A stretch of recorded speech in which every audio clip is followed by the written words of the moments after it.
የዚች ሴት ሆድ በሚገርም ፍጥነት አድጎ እርጉዝ ከመሆኗ 20 ደቂቃ በኋላ ባልተለመደ የተፈጥሮ ሕግ ልጇን ትገላገላለች። በዚህም በኩል እንግዳ የሆነው ዶክተር የአንዲትን ሴት ሆድ በቢላዋ ሲተረትር ቁስሉም የተቀደደበት ስፍራ ወዲያውኑ ከአእምሮ ውጭ በሆነ መልኩ ወደ ነበረበት ተመልሶ ይገጥማል። በባህር ዳርቻው ላይም የሚጫወቱ ሕፃናት ከዓይን ጥቅሻ በማትበልጥ ጊዜ ብቻ ወደ ወጣትነት ተለውጠው ቁጭ ይላሉ። እነዚህ ሁሉ ሰዎች ግን በዚህ የባህር ዳርቻ ላይ እጅግ በጣም የተሳሳተና ያልተለመደ ነገር እንዳለ ካረፈደ ይረዳሉ። አሁን ላይ አንድ ቤተሰብ እንተዋወቃለን። ጋይ የተባለ ጎልማሳና ባለቤቱ ፕሪስካ ጋር በመሆን ሁለት ልጆቻቸውን ይዘው አንደኛዋ የ11 ዓመቷ ማዶክስ ስትሆን ሌላኛው የ6 ዓመቱ ትሬንት ጋር ሆነው ቅንጡና ሞቃት ወደ ሆነው ሃይሊ ሪዞርት ከተፍ ይላሉ። የሪዞርቱ ማኔጀር ሞቅ ባለ አቀባበል ተቀብሏቸው ለሰራተኞቹ ልዩና የእንኳን ደህና መጣችሁ የቤቱን ስፔሻል መጠጦች እንዲያቀርቡላቸው አድርጎ ይሄ ሁሉ እንክብካቤ ቤተሰቡን ሲያስፈነጥዛቸው ልጆቹ በሪዞርቱ ጥሩ ጊዜ በማሳለፍ ላይ ሳሉ በመሃል የማኔጀሩ የወንድም ልጅ ሆነው ኢድሊብን ይተዋወቁታል። በማግስቱ ጠዋት የሪዞርቱ ማኔጀር በግዴለሽነት በአንድ የግል ባህር ዳርቻ ላይ ቤተሰቦቹን እንዲዝናኑ ይጋብዛቸዋል። ባህር ዳርቻውም አስደናቂ መልክዓ ምድር ባላቸው ብርቅዬ ድንጋያማ ቋጥኞች የተከበበ በተፈጥሮ ጥበቃ የሚደረግለት ህቡ ስፍራ ሲሆን በሪዞርቱም ሌላ ቤተሰብ ይቀላቀላቸዋል። ዶክተር ቻርልስ፣ ወጣት ሚስቱ ክሪስታል፣ ሴት ልጃቸው ካራና አረጋዊዋ ክሪስታል እናት አግናስ።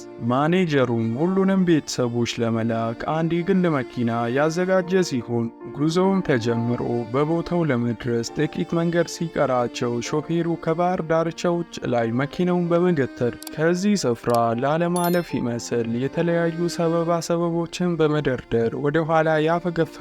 ቡድኑ ምርጫ አጥተው ዕቃቸውን በመያዝ ለመሄድ ይገደዳሉ። ጫካውንም ተሻግረው በሁለት ተራራዎች መሃል ባለ ሸለቆ ደረሱ። መተላለፊያ ውስጥም በመጓዝ ወደ አንድ ድብቅና ማኔጀሩ በነገራቸው መሰረት ውብ መልክዓ ምድር ስፍራ ይቀበላቸዋል። ከዚያም ባረፉበት ባህር ዳርቻ ላይ አንድ ሰው እንዳለ ያስተውላሉ። ማዶክስ ተነስታ ያየችው ሰው በሀገሩ እንደ ልጅ ሚካኤል እውቁ ራፐር ሴዳን መሆኑን ታሳውቃቸዋለች። ነገር ግን ሴዳን በዚያው ጊዜ አፍንጫው ነስሮ ደሙ ይንጠባጠብ ይጀምራል። ሴዳንም ምክንያቱ ባልታወቀ ሁኔታ ጎብኚዎችን ሊያናገራቸው ፈቃደኛ አልነበረም። በመቀጠልም ማዶክስና ትሬንት በቶሎ ከዶክተሩ ሴት ልጅ ካራ ጋር ጓደኛሞች በመሆን በቋጥኙ ዙሪያ ድብብቆች መጫወት ላይ ሳሉ ትሬንት በተመሸገበት ባህር ዳርቻ ላይ በውሃው ግፊት ያላስተዋለው አንዳች ነገር ከጀርባው እየቀረበው ይመጣል። ትሬንትም ዘወር ብሎ አይቶ በመራር ሲጮህ ድምፁን የሰሙ መላው ቤተሰቡና አብረው ያሉ ሰዎች በፍጥነት ወደ ትሬንት ይመጣሉ። ደርሰውም የአንዲት ሴት በድን አካል በውሃ ውስጥ ሲንሳፈፍ አይተው ሁሉም ሲደነግጡ፣ ነገር ግን ሴዳን ከዚች ሟች ሴት ጋር በዚህ ስፍራ ቢታዩም አንዳች ሚስጥር እንደያዘ ሰው በህልፈቷ ምንም የሐዘን ስሜት የማይነበብበት ጉዑዝ ሰው ይሆናል። በዚህም በተፈጠረው አደጋ መላው ቡድን ሴዳንን መጠራጠር ይጀምራሉ። ጋይ ጥርጣሬው አይሎ ለፖሊስ ለመደወል ስልኩን አውጥቶ ቢሞክርም ቦታው ምንም አይነት የኔትወርክ ሲግናል እንደሌለው ይረዳል።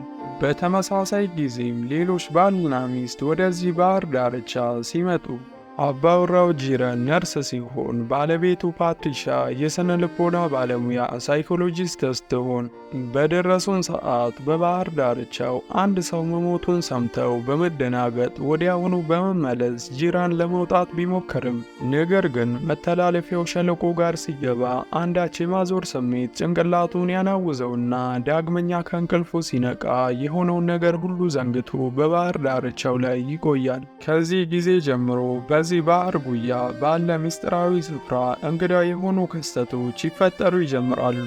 የመጀመሪያውና ቀዳሚው የክሪስታል እናት አግናስ ከመሬት ተነስታ መተንፈስ ታቆማለች። ምንም እንኳን ቻርልስ አግናስን ለማዳን የተቻለውን ሁሉ ቢሞክርም የሕይወቷ 11ኛው ሰዓት ላይ የነበረችው አግናስ ታሸልባለች። ሌላኛው የፕሪስካ ልጆች እንደጠፉ ስትረዳ ሁለተኛው ቤተኛ ያልሆነ ነገር ተፈጠረ። ጂረን እና ፓትሪሻን ልጆቿን አይቷቸው እንደሆን ስትጠይቃቸው ጥንዶቹም ክንዳቸውን በማወዛወዝ ልጆቿ ከፊታቸው እንዳሉ ሲያሳዩዋት ፕሪስካም ልጆቿን ተመልክታቸው እጢዋ ዱብ ይላል። የ6 እና የ11 ዓመት ሕፃናት የነበሩ ልጆች ለማመን በሚከብድ መልኩ በአጭር ጊዜ ብቻ ወደ ወጣትነት ይመነደጋሉ። ይህን የተመለከተው ሴዳንም ወዲያውኑ ለመሸሽ ሲሞክር ቻርለስ አስተውሎ የሆነ የሸሸጋቸው ነገር እንዳለ አስቦ ሲከተለው፣ ሁለቱም ተከታትለው ወደ መተላለፊያው ሰርጥ ሲገቡ ቀደም ባለው ጊዜ ጂረን ላይ እንደተፈጠረው ዱብዳ ደርሶባቸው ወደ ንቃታቸው ሲመለሱ ራሳቸውን በሚስጥራዊ በሆነው ባህር ዳርቻ ላይ ያገኛሉ። ቻርለስም ሴዳን ጥፋተኛ መሆኑን እርግጠኛ ስለነበር ቢላዋ አውጥቶ የሴዳንን ፊት ይሸረክታል። ነገር ግን ቁስሉ በሚቀጥሉ ሴኮንዶች ውስጥ አገግሞ ጠባሳውን ቁጭ ይላል። እንግዳ ነገሮች ሁሉም ሰው ላይ መከሰት በመቀጠሉ መደናገጥ ይጀምራሉ። ተሰብስቦ ምን እየተፈጠረ እንዳለ ለማወቅ ሲሞክሩ ቆይተው አንዳች ሚስጥር እንዳለ ሁሉም ይረዳሉ። እስካሁን አልተረዱም እንዴ አንዳች ሚስጥር እንዳለ? ከዚህ ሁሉ በፊት ግን በዚህ ስፍራ የተገኙ እያንዳንዳቸው ቤተሰቦች ስር የሰደደ ህመም ያለባቸው ሲሆን ራፐሩ ሴዳንም በሄሞፊሊያ ህመም እየተሰቃየ ሲሆን ፓትሪሻም የሚጥል በሽታ ያለባት ሲሆን ቻርለስም የአእምሮ ጤና ችግር ሲኖርበት እና ፕሪስካ በሆዷ ውስጥ በፍጥነት እያደገ ያለ እጢ ሲኖርባት በዚህ ያሉ ሁሉም ሰዎች ዋረን ከተባለ ኩባንያ መድኃኒት በመግዛታቸው ነፃ ዕድለኛ በመሆን የእረፍት ጊዜ አሸናፊ የሆኑ ሲሆን በዚሁም ጊዜ አንድ ሰው ከተራራው አናት ላይ ብርሃን ሲያበራ አስተዋሉ። በሌላ በኩልም ሴዳን ቀደም ባለው ጊዜ ያረፈችውን ሴት በድን አካል ሲመለከት በ3 ሰዓት ብቻ ወደ አጽምነት በመቀየሯ መላው ቡድን ተፈጥሮን በሚጻረር መልኩ በመለወጧ ግራ ሲጋቡ በተለመደው ስርዓት ቢሆን ቢያንስ ለ7 ዓመታት ቆይቶ መበስበስ የነበረበት አካል በጥቂት ሰዓት ብቻ ድምጥማጡ በመውጣቱ መላው ቡድን ድብልቅልቅ ያለ ስሜት ውስጥ ይገባሉ። በዚህ የባህር ዳርቻ ላይ ጊዜ በሚያስደንቅ ሁኔታ የሚፈጠን ሲሆን አንድ አስክሬን የመበስበስ ጊዜው 3 ሰዓት ከሆነ ከውጨኛው ዓለም 7 ዓመት ጋር እኩል ነው። ይሄ የባህር ዳርቻ ላይ የ30 ደቂቃ ቆይታ ከተለመደው ጊዜ ከ1 ዓመት በላይ ሲሆን አግናስም ለምን በድንገት እንዳሸለበች ግልጽ ያደርጋል። ምክንያቱም በዚህ የባህር ዳርቻ የህዋስ እርጅና እጅግ በጣም በማፍጠኑና በቀጥታ ወደ እርጅና በማስተላለፍ ወደ ሞት በቶሎ ይመራል። ሕፃናትን በጥቂት ሰዓት ውስጥ ለምን በፍጥነት እንዳደጉ ይረዳሉ። ልክ በዚያ ሰዓት ፕሪስካ በድንገት ራሷን ስታ ስትደፋ በሆዷ ውስጥ ያለው 3 ሴንቲሜትር የሚጠጋ እጢ ሆዷን በከባዱ በማሳበት ጎልቶ ሲታይ ዶክተር ቻርለስ ወዲያውኑ ቀዶ ጥገና ለማድረግ ሆዷን ሲቆርጥ ቁስሉ ከመቅጽበት ወደ ነበረበት ሲመለስ ዳግመኛም ሆዷን በመቅደድ በሁሉም ሰው ርብርብ በመጨረሻ ከሆዷ ኳስ የሚያህል ግድንግድ እጢ ጎልጉለው በማውጣት ያስወግዳሉ። በሚቀጥለው ሴኮንዶች ፕሪስካ በሙሉ ጤንነት ወደ ራሷ ስትመለስ፣ በሌላ በኩልም ትሬንትና ካራ አብረው በመተኛት ተጣልዘው ከድንኳኑ ከመውጣታቸው የካራ ሆድ አብጦ የ5 ወይም የ6 ወር ነፍሰ ጡር የነበረች ሲመስል መላው ቡድንም ተደናግጠው አንዳች ነገር ከማለታቸው በፊት ካራ ምጧ ይጀምራታል። ሕፃኑም ከተወለደ 1 ደቂቃ ባነሰ ጊዜ ውስጥ በሚያሳዝን ሁኔታ ሕይወቱ ታልፋለች። ምክንያቱ ደግሞ የባህር ዳርቻው ላይ ካለው ፈጣን የእርጅና መጓጓዣ ሀዲድ ውስጥ ባለመሳፈሩ ነበር። ካራ የልጇን ሞት መቀበል አላስችልሽ ሲላት ከቦታው ለማምለጥ በመወሰን በድንጋያማው ኮረብታ ላይ ተንጠላጥላ ለማምለጥ ከጫፍ ስትደርስ በድንገትም አዙሯት ከኮረብታው ቁልቁል ወደ መሬት ተምዘግዝጋ ሕይወቷን ታጣለች። ሚስጥራዊው ኃይልም በባህር ዳርቻው በርትቶ ሁሉም ሰው እንደገና ተስፋ ቢስ ሆነው እረፍ ይላሉ። በዚህም ፍራቸውን መቋቋም የተሳነው ቻርልስ የአእምሮ ህመሙ አገርሽቶበት ሴዳንን በቢላዋ ደጋግሞ በመጨቅጨቅ ወደ ገሃነም ይሸኘዋል። እዚህ ቁጭ ብሎ ሞቱን መጠባበቅ ያታከተው ጂረንም የሚያመልጥበትን መንገድ መፈለግ ይጀምራል። በተራራዎች መሃል ባለው ሸለቆም በድንጋያማው ኮረብታም ዳግመኛ ለማምለጥ መሞከር ጅልነት ስለመሰለው የቀረችውን አንድ ምርጫ በመምረጥ በባህሩ ለማቋረጥ ይወሰናል። የባለቤቱ ፓትሪሻንም ተቃውሞ ቸል በማለት በቆራጥነት ወደ ውቅያኖሱ ይገባል። የተቀሩ ቤተሰቦችም ነገሮችን በማጤን በተራራው ጫፍ ላይ ካዩት ሚስጥራዊ ሰውና እዚህም የመጡበትን የእረፍት ጊዜ ሽልማት የሰጣቸውን የመድኃኒት ኩባንያ ከዚህ ሁሉ ሴራ ጀርባ ያሉት እነሱ እንደሆኑና የቤተ ሙከራ መመራመሪያ አይጥ እንዳደረጓቸው ይረዳሉ። በዚያውም ጊዜ በከፍተኛ የማዕበል ግፊት የጂረን አስክሬን ወደ ባህር ዳርቻው ይመለሳል። በዚህም በባህሩ አቅጣጫ ለማምለጥ የማይቻል መሆኑን እንረዳለን። ፓትሪሻም የባሏን አስክሬን ስታይ ሐዘኗን መቋቋም አቅቷት የሚጥል ህመሟ ወዲያውኑ ተነስቶ መሬት ላይ ተደፍታ ታሸልባለች።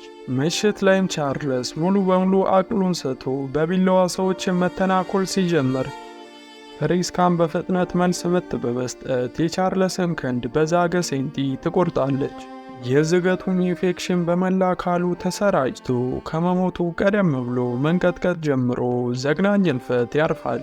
ባለቤቱ ክሪስታልም የክፉ ዕጣ ፈንታው ተቋዳሽ ሆና ቀን ላይ ቆንጆና አማላይ ወጣት የነበረችው ክሪስታል አሁን ግን የሚንቀሳቀስ አጽም ስትመስል፣ ምክንያቱ ደግሞ ክሪስታል መላ ሰውነቷን ለማቆንጀት በመጣር የመዋቢያ ቀዶ ጥገናዎችን ያደረገች ሲሆን ሰውነቷን በዚህ የጎንዮሽ ጉዳት በመደመር አካሏን በብርሃን ፍጥነት አስረጅቶ ወደ አንዳች አስፈሪ ፍጥረት ተለውጣ በከፍተኛ ስቃይ ትሞታለች።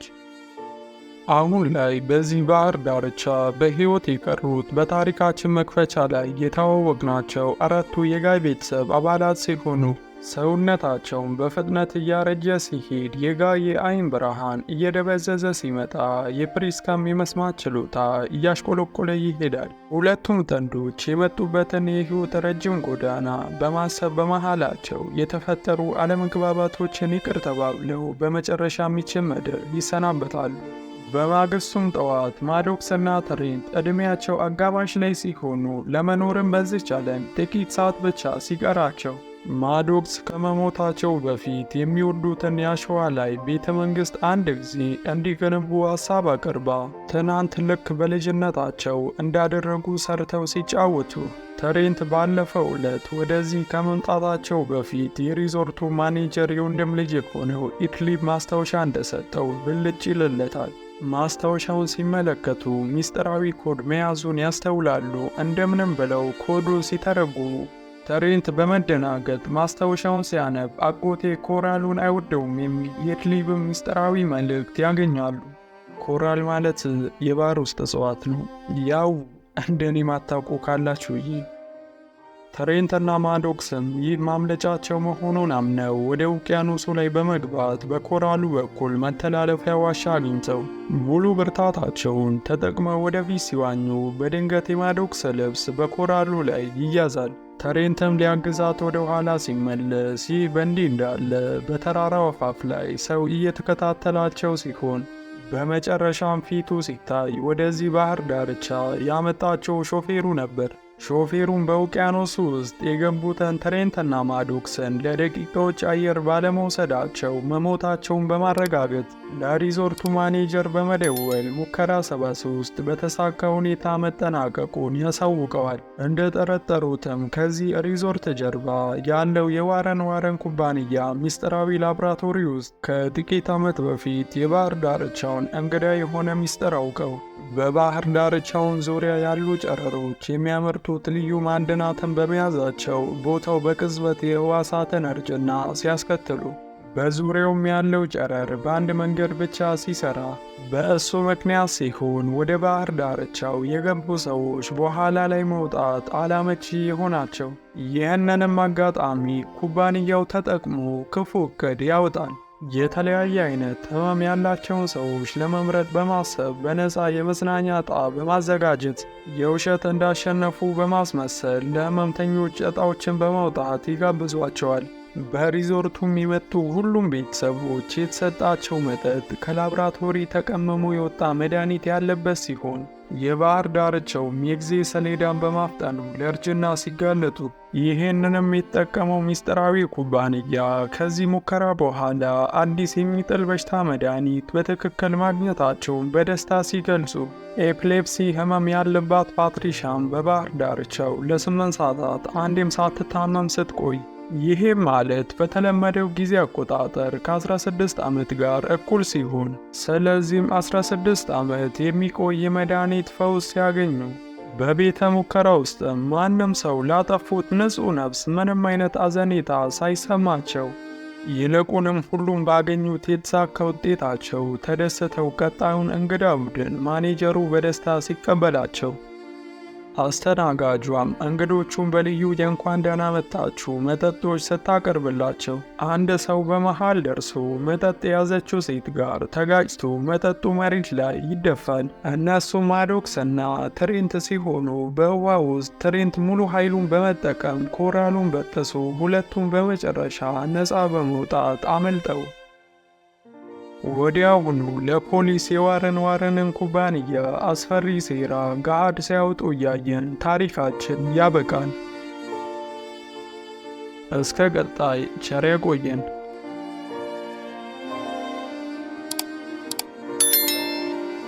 በፊልሙ ላይ እስቲ ሀሳብ ካላችሁ ጻፉልኝ።